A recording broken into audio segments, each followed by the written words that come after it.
সন্ধ্যার পরে কৃষ্ণপুর চকের রাস্তায় পা রাখলেই কেউ আর ফেরে না। তারানাথ বলেছিলেন, সেদিন ঘুমের মধ্যে এক নারীর চোখ জ্বলছিল, শুধু লাল, রক্তলাল চোখ।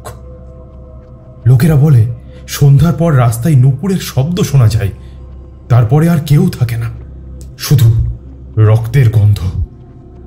এটা গল্প না, এটা ভয়ানক জিঘাংসার ইতিহাস, তারানাথ তান্ত্রিকের সবচেয়ে ভয়ঙ্কর অভিজ্ঞতা। পুরো গল্প শুনতে এখনই চলে যান আমাদের চ্যানেল গল্পের জন্যতে, আর লিঙ্কে নিচে ডেসক্রিপশনে শেয়ার করা থাকছে গল্পের লিঙ্ক। আজ ঠিক রাত 9টায় আসছে পিয়াসার কলমে ঠাকুর মশায়ের ফ্যানফিকশন আরেকটি নতুন ভয়ানক গল্প। গল্পের নাম ভয়ানক জিঘাংসা।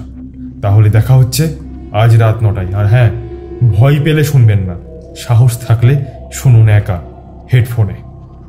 খুব ভালো থাকবেন, দেখা হচ্ছে আজ রাত 9টায়।